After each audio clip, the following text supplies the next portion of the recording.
अस्सलाम वालेकुम नाज़रीन, मेरा टीवी न्यूज़ में आया सायरा सुमरो इन बुलेटिन में मूसा का साथ दींदो मुबशर सोलंकी। सब खां पहिरीं हिक नज़र हेडलाइन ते। पाक फौज जे तर्जमान अफ़गानिस्तान खे दहशतगर्दी जो गढ़ करार ॾेई छॾियो। DGISPR लेफ्टिनेंट जनरल अहमद शरीफ चौधरी चयो आहे त भारतीय टीवी ते वेही हिक साहब चवे थो त हिन भेरे अफ़गानिस्तान ऐं भारत गॾिजी पाकिस्तान ते हमलो कंदा। अफ़गानिस्तान ऐं हिंदुस्तान भली अचनि उन्हनि जो शौक़ पूरो करे छॾींदासीं। अफ़गानिस्तान में का बि हुकूमत न आहे, हिकु नंढो गिरोह क़ाबिज़ आहे। असां हिकु अरसे खां चई रहिया आहियूं त अफ़गानिस्तान दहशतगर्दी जो गढ़ बणिजी वियो आहे। रावलपिंडी में प्रेस कॉन्फ्रेंस कंदे पाक फ़ौज जे तर्जमान चयो आहे त वज़ीर अला KPK जो बयानो खुली साम्हूं आयो। जेकॾहिं मिलिट्री ऑपरेशन न आहे करणो त छा ख़्वारिजियुनि जे पेरनि में वेहणो आहे। ख़ैबर पख्तूनख्वा जी हुकूमत सूबे में दहशतगर्दी ख़िलाफ़ ऑपरेशन जी मुखालफ़त कई। दहशतगर्दी ख़िलाफ़ बयाने तां केरु असांखे टस खां मस नथो करे सघे। DGISPR लेफ्टिनेंट जनरल अहमद शरीफ चौधरी चयो आहे त गुज़िरियल साल मुल्क मां दहशतगर्दी जे ख़ात्मे लाइ गैर मामूली कार्रवायूं कयूं वियूं। इंटेलिजेंस बुनियादनि ते कयल 75,175 कार्रवायुनि में 2,397 दहशतगर्दनि खे मारियो वियो।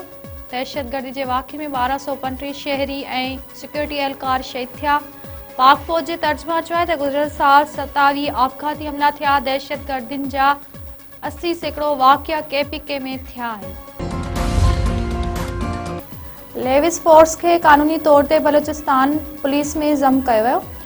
बलूचिस्तान में A ऐं B एरिया जी कैटेगरी जी विरासत बि ख़तमु। वज़ीर आला बलूचिस्तान सरफराज़ बुगटी चयो आहे त बलूचिस्तान में हिकु जहिड़ो क़ानून लागू करण सां इंतिज़ामी मुंझारो ख़तमु थी वियो आहे। फ़ैसिले सां रियासती ज़िम्मेवारी वाज़िह थींदी। हिक जहिड़े क़ानून सां अवाम जे तहफ़्फ़ुज़ जो दाइरो वधीक मज़बूत थींदो। वेनेज़ुएला जी अपोज़िशन लीडर मारिया कोरिना पारां जल्द वतन वापसि अचण जो ऐलान। मारिया कोरिना जो चवणु आहे त हिकु आज़ाद वेनेज़ुएला खे असां अमरीकी जी तवानाई जो मर्कज़ बणाईंदासीं। DLC बि मंशियात स्मगलिंग ऐं ॿियनि ॾोहनि में हिसेदार आहे।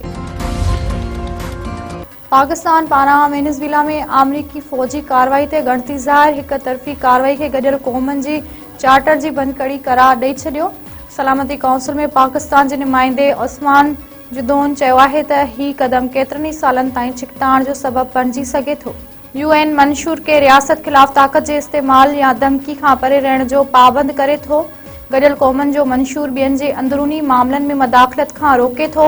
उस्मान जदोन वधीक चयो आहे त अॻिते वधण जो वाहिद रस्तो ॻाल्हियूं ऐं सिफ़ारतकारी हुजणु घुरिजे। दुरियूं छिकताइण में घटिताई आणिन, हिक ॿिए जे एहतराम खे यकीन बणायो वञे।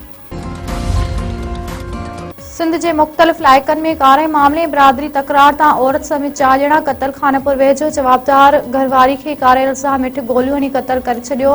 नापरकोट थाणे जे हद में नारी साहिबा अतराणी जतोई बेदर्दी सां क़तल। जवाबदार फरार। रत देरे वेझो सोटरनि में ज़मीन जे हलंदड़ तकरार तां नौजवान मारिजी वियो। ॻोठ नायम सनाणी में सनाणी बिरादरी जी धुरियुनि में झेड़ो। ममताज़ सनाणी क़तल। जेकाबाद वेझो फायरिंग में सैयद पीरल शाह मारिजी वियो। सोटरनि मथां इल्ज़ाम। चक वेझो हथियारबंदनि बिरादरी तकरार तां नौजवान खे अगवा बाद क़तल करे छॾियो।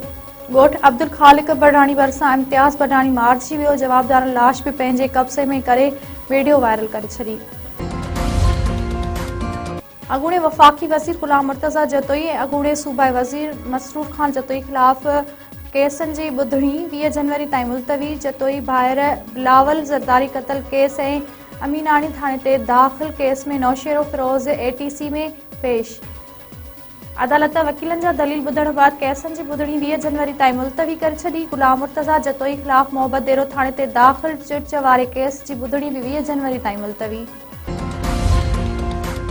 नंगर बारकर वेझो शिकारियुनि 5 हिरण मारे छॾिया। ॻोठाणनि जो धहिणो। ॻोठ सिमत माछेरो ऐं तेजमाल में नायाब नस्ल जे हिरण जो गैरक़ानूनी शिकार। ॻोठाणनि खे जंग मां ज़ख़्मी हालत में हथ आयल हिरण मरी वियो।